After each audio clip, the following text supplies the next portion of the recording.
before getting to today's planning, let me show you how we got here in the first place. I have really been working towards bringing down my sticker collection, so I chose a couple of pages from my Happy Planner Color Story sticker book to use throughout the week, and then created borders on my daily pages by using their theme. I have really enjoyed adding these borders in as they help me visually keep track of when a new week starts and also to create cohesiveness through each daily page. Here you can see the set of pages I chose. In order to keep them safe and handy, I like to store these in the front pocket of my Day Designer. You can see the last set of stickers were well used up, and I'm eager to see similar results with this next batch. Here is the outcome. I decided on a very colorful border pattern, which was a huge difference from last week. On the left side, you can see what a finished day looks like on my Day Designer. As you can tell, there are a few additional columns added in. That's one of the first things I like to add onto my dailies.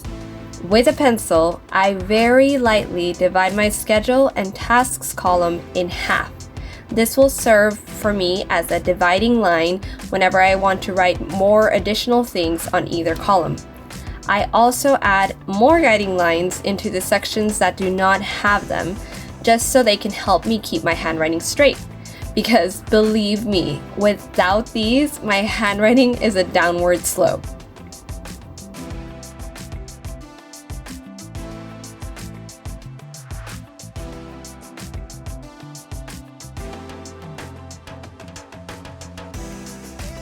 Once that is done, I am ready to see what tasks I can fill in for today.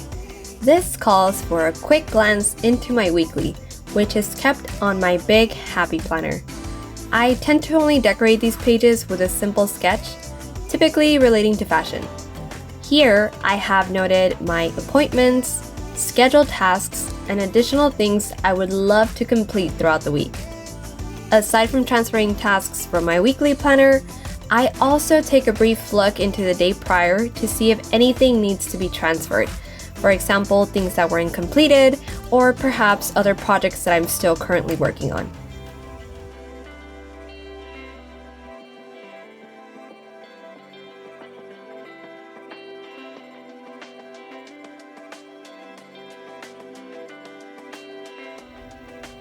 As for the stickers, I don't really have any ground rules regarding placement.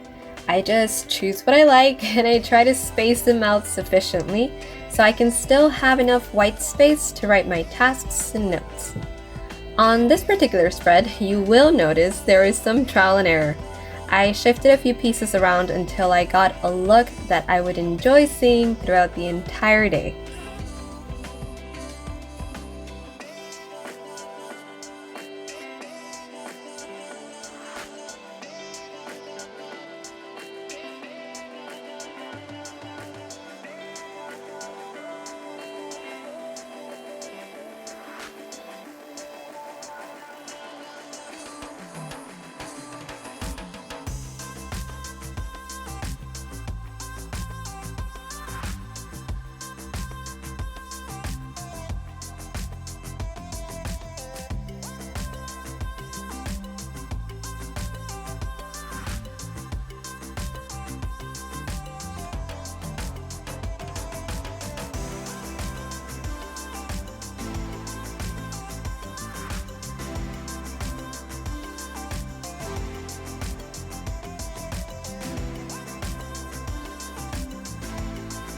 Finding out my preferred style for each section did actually take a while. On the first full week of January, I did not fill up my pages, like not even close to how much I filled it up on Monday. And that was in part because a lot of the sections, I still didn't know exactly how I wanted to use them and what I wanted to write in them. So over the weekend, I dedicated some time to write down different things that I would actually like to keep a track of. And then from there, decided how I would put those things on the sections that didn't have anything yet. And it seems to be working out well so far. I really liked how the last day's spread came out.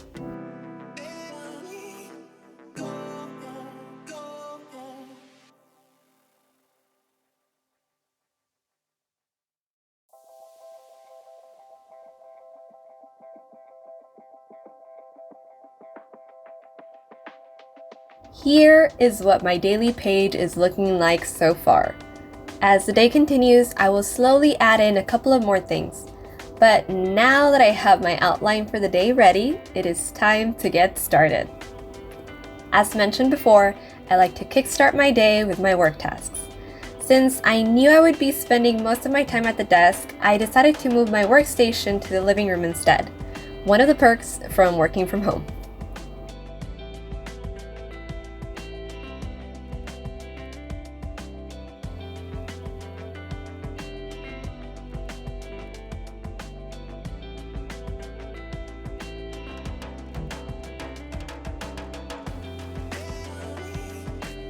I have never used Designer's Flagship edition before. Since this is a new style of planner for me, I am still practicing different options on the monthly section. I have not turned to it or used it nearly as much as I thought I would.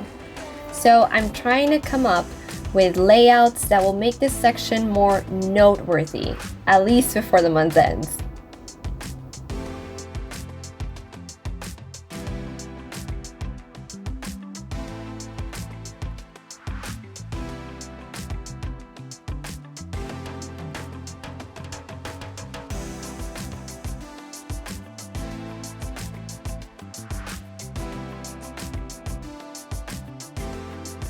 Two things I decided to incorporate was a habit tracker and a checklist of my top goals for the month of January. Hopefully, I can redesign the monthly habit tracker for next month where it actually fits all 28 days of February. I did notice this one barely fit the days I had left for the month, so it's something I need to watch out for. As for the side area, I included a little progress bar for the goals that require steps. If you have not noticed by now, I really like to take advantage of every bit of paper on the planner. With that said, next month I plan to fill up the days with a little more information too. But for now, that's on my upcoming list.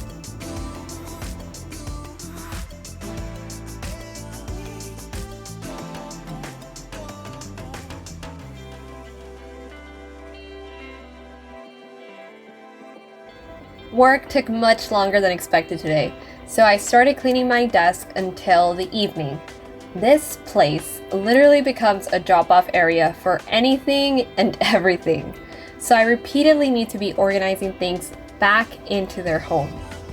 Since I had been sick and low on energy the past few days, my desk had not seen any love in a while. So, of course, this happened. I spent a lot of time here, so it was crucial for me to restore this area. Now that the new year has arrived, I also needed to clear out old planners and see how I was going to organize the new ones I would be using for 2021.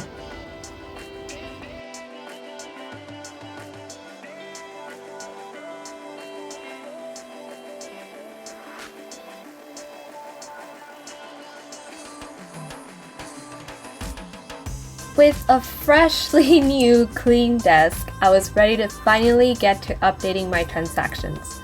I like to keep my budget on sheets. I find it's the best option whenever it comes to categorizing and viewing all of your totals. I had fallen a bit behind in December, so I had some catching up to do, but nonetheless, I managed to close out the fiscal year and start typing in the details for the new year.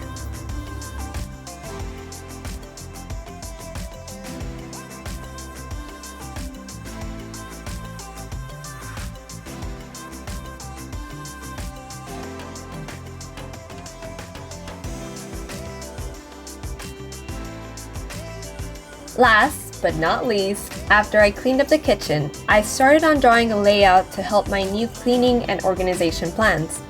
For this new year, one of my main goals is to do some major decluttering all around the house.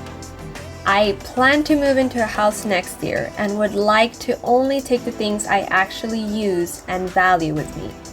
The first area that I will be decluttering is my kitchen, since it has been kind of like a hot mess and trouble spot for me for a while.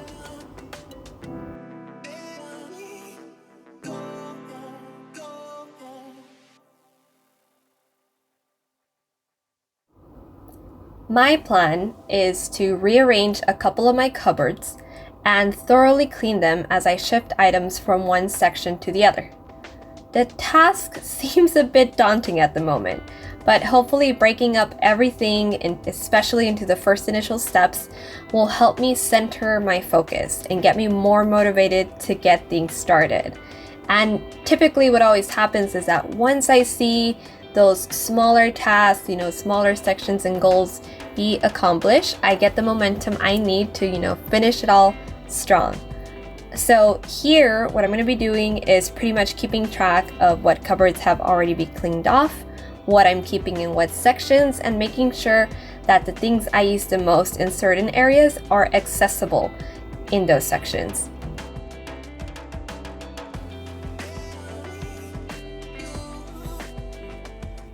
Thank you for tuning in to see how I not only prep my day on my planner, but also how I get things done. I hope you find some motivation to tackle down your own to-do list too. And of course, that is once you're done writing everything you need in your planner. Stay resilient. I know you can do it. Bye.